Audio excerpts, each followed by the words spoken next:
Hi, welcome to another exciting episode of the Andre The Beast Crayton Show. Today, I am excited, and let me tell you why. We get tons of stories of individuals overcoming, because that's what this show is about. It's about that beast mindset, and we all have it within us. And my job is to bring the stories of how these individuals have done this, because what we think might be an easy walk may not be the same for somebody else. Yesterday, the last couple of days, I had the pleasure of doing a pre-interview with the young lady that's about to come and share her story. And believe me, when people tell me their stories, I'd be like, oh my God. The first thing is like, how did you do that? How could this have happened? How did you get out of that? And it goes on and on. The beautiful part about this particular story, it starts out with a judgment, because that's usually what it goes down. Our lives start with is a judgment call from somebody, family, friend, whatever. Eating disorders, but more importantly, a journey of wanting. This is the key: wanting to create life. You don't hear that much on this show. Somebody wanted to bring life into a world of sometimes beautiful, sometimes hard, but more importantly, a responsibility. And she was wanting to take on all this. Without further ado, I'd like to welcome to the show the beautiful Julie Holland. Welcome to the show, baby girl. Thank you. Thank you so much for having me. You know, I'm really excited. I mean, your story just goes on and on and on, and it ends beautifully. So I'm not going to tell it, but tell the viewers a little bit about you before we get into the complete journey of your life. Just the highlights, grew up military. I'm a military brat. So those in your audience who are military brats, you have an understanding of who I am right off the bat. My dad was military in every sense of the word. I was the baby of the family. I have an older sister, and grew up in a household with a mom and dad who believed in providing for us, but also there was turmoil. My dad was very driven. After he left the military, he became a car salesman, then a car dealer. I get my drive to be successful definitely from both my dad and my mom, but just from different ways. My mom, my dad was one of 9 children of a Baptist preacher, Wait a minute. and How he many was children? nine Wow. children, and Wow. they're both from Florida, and both grew up relatively poor. My mom probably from a poorer family than my dad.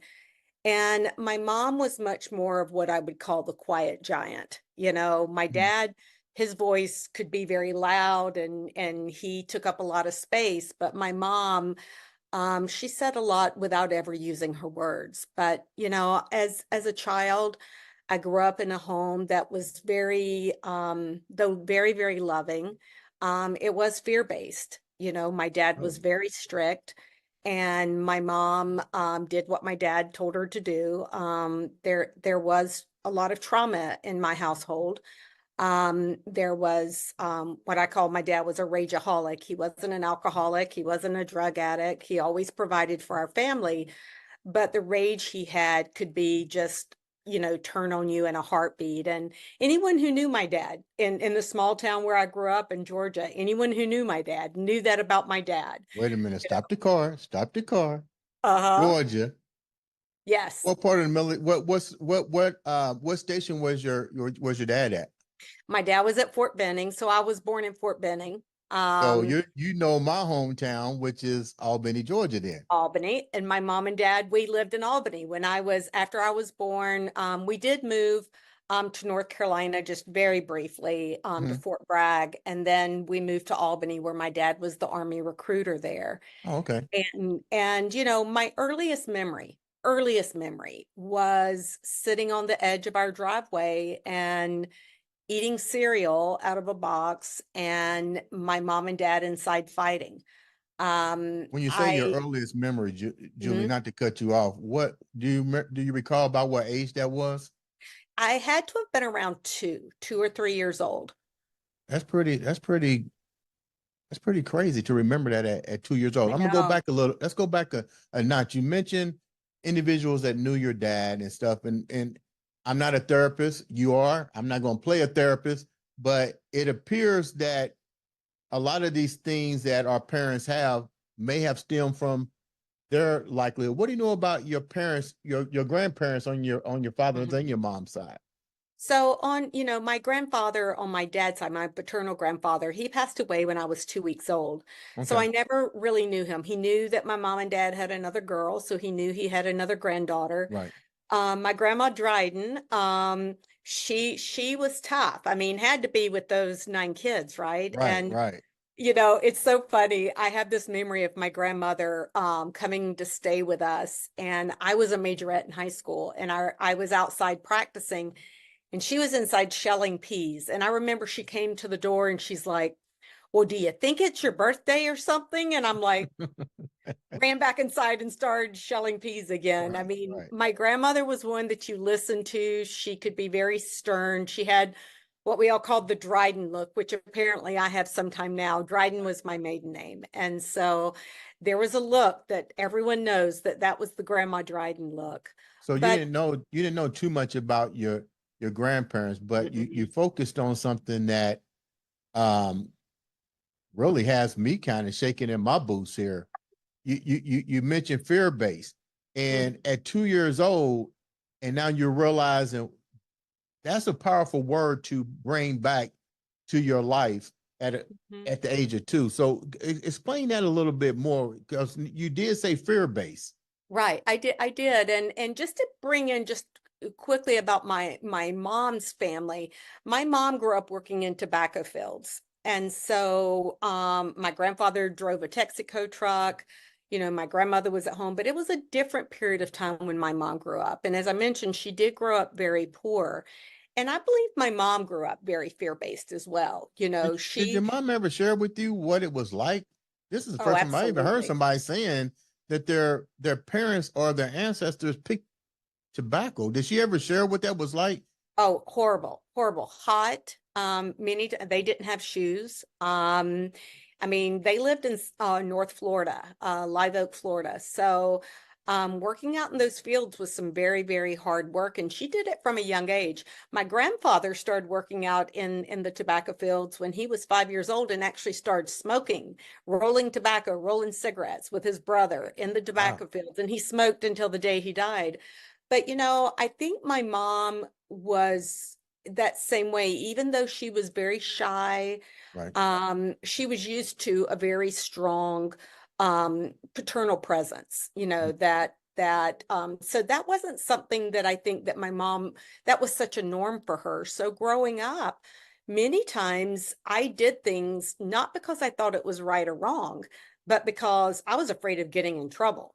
mhm. And to me, getting in trouble was the worst thing because getting in trouble meant a spanking. I mean, I grew up in the days of, yes, my dad had a belt or two or three. And, it's just what happened. I remember we also had, I don't know if you know what a polo paddle is. It's like a paddle Yes. that has a string with a little ball on You're the telling end. our age. Oh, I know, I know. And I got to tell you, to this day, I don't like polo paddles because that polo paddle was kept in a drawer, and we knew if we were in trouble, that They that got would come pulled out. out. Yeah, yeah. It did. But I just remember growing up feeling that, performing in a positive manner was very important. How you perform, seeking approval, um, seeking external validation, always having to do things perfectly. I mean, just to tell you a story, Andre, this is to this day. So my dad's a car guy. He was. My dad passed away 5 years ago, January 27th. And so, um, but cars, he loved cars from the day, his whole life. I have all these old pictures of my dad with cars. Well, I love cars too. I mean, my very first car was a 72 Mach 1 Mustang. Oh, I'm And scared of you. I know, I know. I love cars and I like fast cars. And so, but Saturdays, in most people's lives, Saturdays are a time of relaxation. You sleep in late, you relax more, it's your day off. Not at our house. Saturdays were when we got up early, we washed cars, we worked in the garden. Sometimes we'd go fishing after we got through, working in Right. the garden. My mom and dad had a pond and we would go fishing or we would go to the creek fishing. But so I grew up with a love of fishing, but because that was a time when we would relax more. But I remember to this day, I hate washing a car because my dad wanted it done perfectly. Like Really? there could not be a spot left on that car. And I started washing cars as a very young, I mean, I was probably 5 or 6 outside washing cars. The this is where I say that we can all get caught up in what happened to us and how Right. bad that was. And you can hear this story and say, oh, how awful. What I really believe somewhere in my life, I learned that you can allow those things to really weigh you down Hmm. and keep you from being everything you can be, or Hmm. you can look at it as a lesson learned. And for me, I truly feel that my work ethic came from my parents. I watched both of my parents work very hard. They were very honest people, integrity was very important. Doing what you say and say what you mean and Right. mean what you say was very important. And so on the outside, our family looked very good. On the Right. outside, we had this perfect all-American family. On the inside, there was a lot of rage and a lot of fighting. And my dad and my sister were both very hard-headed. They would hit up against one another. My mom would just get quiet, and I was the one who had to be the peacemaker. I learned What were you more afraid of in your household growing up, and why? someone getting hurt. My mom was my rock, and I was afraid my dad would hurt her. I think I was afraid. Did you ever figure out that I'm I'm sorry about the passing of your dad. I know it's the anniversary of the 27th Mhm. just other day, but um what were some of the things that was triggering your dad? I realized he was in the military, but did anybody, you're a therapist, anybody sit back now and look at this and say, what was he dealing with? I mean, I truly believe my dad was a narcissist. I believe that my dad grew up in a household. I mean, I remember a story he told me, and I think this is where I get my ability to have compassion even when people behave poorly, because I know the good man that my dad was. I mean, my dad was notorious for spanking us and afterwards crying and saying, I'm sorry, I'm a really bad dad. And we would be there, no, dad, you're a good dad. It was always up to us then. But I Mhm. think some of the things that triggered him were when things weren't done right. I think my dad was under a lot of stress. And when he was under stress, he just took it out on those around him. My dad liked order. I mean, he did come from the military. He retired after 20 years. He liked things very orderly. So if He he was a ever came structural home, guy. yeah, he was very much about structure. And if he ever came home and dinner wasn't ready or we were being loud, that was something I noticed my dad didn't like. Like we traveled a lot because we lived in Georgia, but all of our family lived in Florida. Mhm. And so we would travel to see our family, our grandparents, especially my mom's side. And I remember we would be laughing and joking, but I guess my sister and I would cross that line and he would get angry and just haul off and, sit back and shut up. And so, I mean, honestly, Andre, I learned at a very early age to pay attention to to pay attention to the temperature in the room Mhm. and not pay as much attention to people's words as I did their behaviors. It's probably one thing that's made me be successful as an eating disorder therapist now because, I am more intuitive. I'm able to kind of see when things are happening in a room that without words even being said. You But on the mentioned flip side, something. You yeah, mentioned go ahead. something real. You mentioned something real quick. You are a therapist that deals with eating disorders. So let's go Yes. back for a second. before we come out of your childhood into your adulthood and relationship part. I mentioned what were some of the things that petrified you coming home, Mhm. but if you mentioned that you suffered eating disorder, was this why was this brought up? Was he did he focus on your weight a lot or something going Well, growing up? it's really ironic. My dad went to Vietnam when I was 7 years old. My mom was a single parent. I remember my mom being very happy during that time. I mean, there wasn't fighting. I remember Christmas was amazing. But my mom cooked all the time. In order to deal with my dad's absence and be the good enough parent, I realized that's what she did. She was always cooking. Mm-hmm. Well, I was at the other end of that. I was always eating. In the absence of not having my dad there, I filled that void with food. And so by the time my dad returned from Vietnam, a couple of years later, a year and a half later, I had more than doubled my weight. And my dad gets off the plane. At that time, you could meet, people out on the tarmac, and we were Mm-hmm. at Fort Gordon in Augusta, Georgia, and we go out on the tarmac to see my dad, and he ran up to me and he picks me up and he goes, well, will you look at my little tank? And I remember thinking, oh my gosh, he thinks I'm ugly.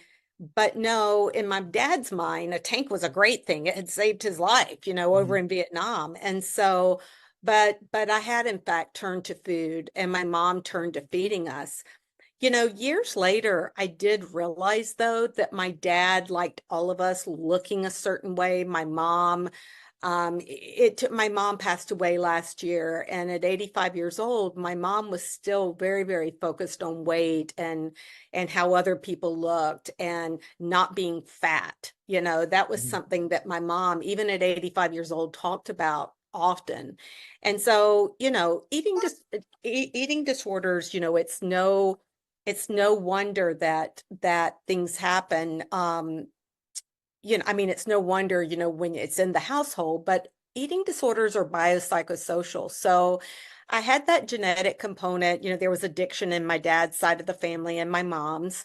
There was alcoholism. So I already had like the breeding ground, the genetics. Mm-hmm. And then I had the perfectionism that was really drilled into me. And then society. I mean, I will tell you, once I had gained all that weight with when my dad was gone, well, then when I was going into junior high school, I lost a significant amount of weight over the summer. Mm-hmm. I came back to school and had a boyfriend for the first time. Everyone was telling me how beautiful I looked. I was in beauty contest. I won beauty contest, and everyone was talking about how much weight I had lost. And I started equating you know, that in order to be popular, in order to be, validated, getting that external Mm-hmm. validation, that you need to look a certain way. And the truth was, my mom and dad both validated how we looked. There was a lot, our beautiful daughters, there was a lot put on appearance. And quite honestly, not a lot on education. I mean, Really? my dad expected us while we were in high school to make all A's, but no one in my family went to college. I was the first person in my family to go to college, in my immediate family to go to college. And it wasn't something that was, oh yes, we want you to go to college. It was, oh, Julie's going to go to college because It that's was how she already thinks. enforced on you, Right. basically. Mm-mm, When did you mm. realize that you clinically had a eating disorder or you were suffering with this? Yeah, it was years later. I mean, I ironically I started working in mental health when I was 17 years old. I worked at the local mental health center, initially just assisting the center director, and then I stayed working in mental health and eventually got my degree. Mm-hmm. But I had a boss who one day said something about my eating disorder, and this was again, I'm going to age myself. This is during the Karen Carpenter days. Okay. And, Karen Carpenter had died from anorexia. And in small town America, I mean, there were so many people with eating disorders across the country, but in small town America, I mean, this was our way of life. I Mm-hmm. mean, the people there was a lot of attention put on beauty and body size, and people were always dieting and people were taking diet pills. I mean, doctors would give you the diet pills, to look, and it's no different really, I guess, than what we're going through right now, Right. with the shots that people are taking. Right. It's our world never seems to change as much as we evolve, Did that you we do still go that as back to well? that. That you go through the pills, the quick Oh yeah, fasts, the I took Black Beauties, doctors. I was put on my first diet pill when I was in the fourth grade, and a military doctor put me on diet pills, said I was obese. And I was. I mean, I was my weight, I think I was 4'8" and probably weighed 190 pounds, close to 200 pounds. And so but rather than teaching me about body movement and nutrition, they gave me a pill to make me lose weight. And I did. I did lose the weight, and that's when I became anorexic. Got a lot of kudos for that. But the truth is, I like food. So I started the whole binge eating, the bulimia cycle where I'd starve and binge, starve and binge. I would how, purge how does through this laxatives, diet pills, whatever I could take. how does this affect you later in life? Because the other part of your journey, Hmm. because I'm trying to get all this in a little bit of time, because your story is so Right. beautiful. And once again, my apologies for the loss of your father and your mom. But Thank you. you're going into an adult, you're taking all this medication. You're trying to fit in, but you one thing I can honestly say that I like, you did admit that you like food, and if you Mhm. had the right tools, it may not have been the same. But going to the part where the most beautiful part of your life, you want to have a child. Take the Yes. viewers down that part of Yes. your life. So, as young as I can remember, I always dreamt of having a baby. And what I didn't realize is what I was doing to my body with an eating disorder, and what many people don't understand actually impacted my ability to have a baby. Meaning I what? Did it change um, your hormone structures with the I stress? mean, I went years without a period. I mean, I was being very destructive to my body. Okay. And so when it came time that I was trying to get pregnant, I couldn't. And I had never even considered the fact that I wouldn't be able to have a baby once I wanted to try.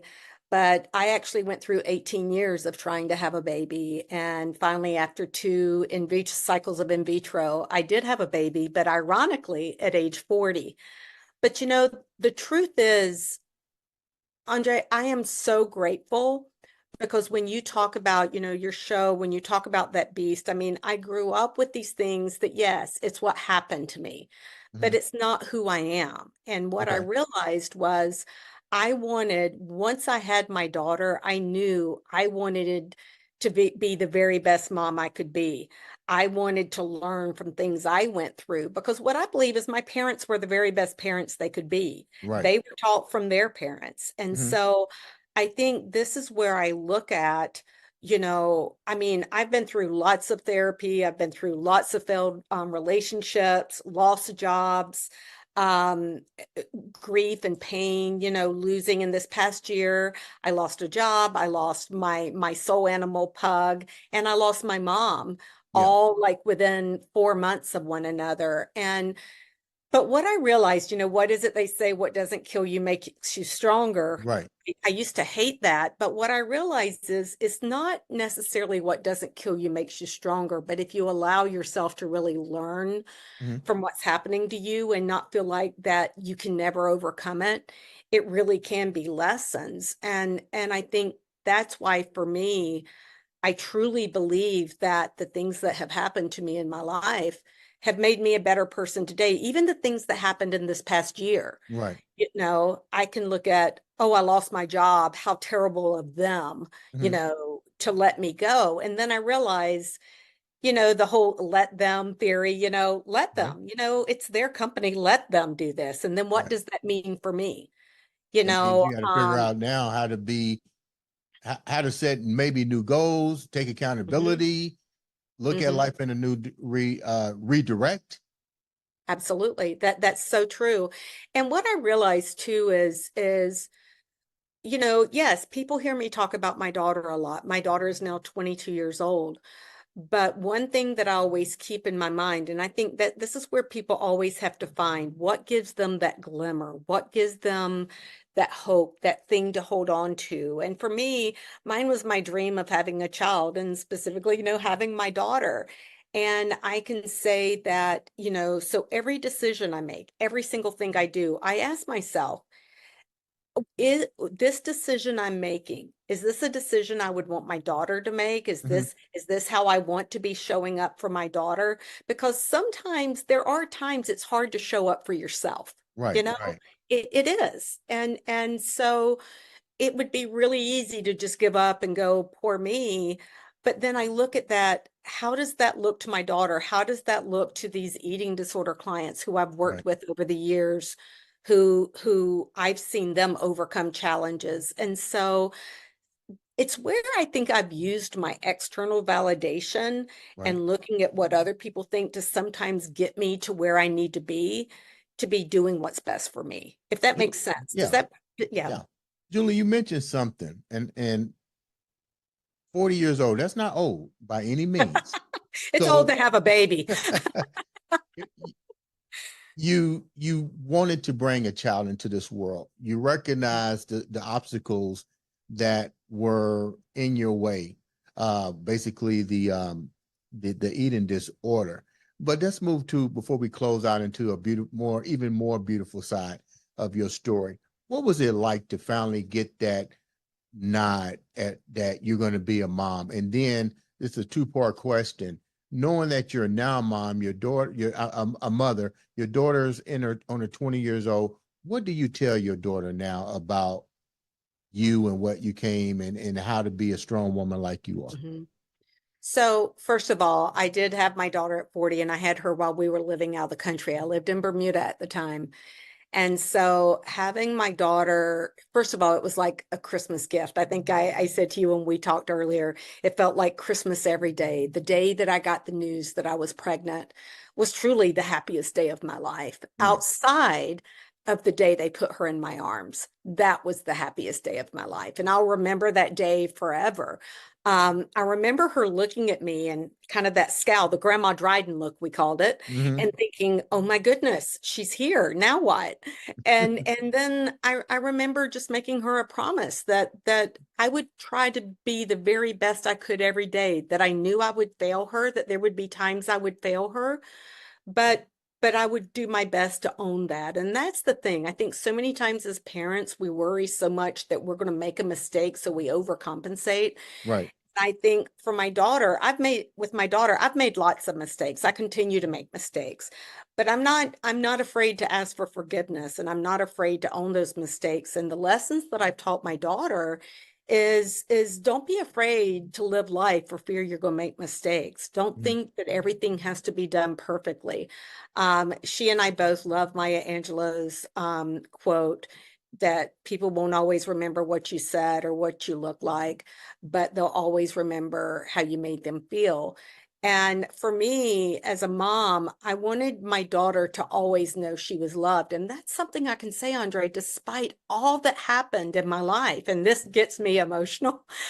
Hmm. Everything that happened in my life, I know unequivocally that I was so very loved by my mom and dad. So despite the challenges that they each had with how they lived life and how they responded or reacted to things, I did always feel loved, always, always.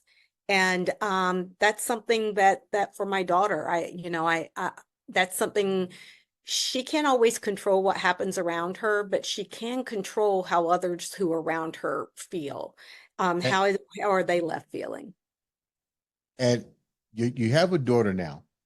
Hmm. What's two things that no, let's give you an even number. Three things that she shared with you that you look back and go, wow, that happened to me. And you have to address it with her.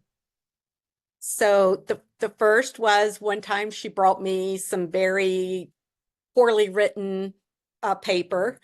And I remember she goes, "Look, mommy, look what I did." And I read it and I go, "Anna, this is not your best work."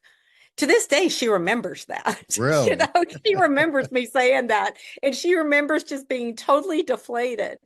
Well, my intent was, Anna, you can do better than this. This is not your best work. Right, I think I was probably distracted at the time, right, and I could have said that in a different way right. because, yes, she still remembers that. Mm-hmm. The other thing is, I remember one time that she was saying something negative about a child that didn't get a Barbie that she got for Christmas. Mm-hmm.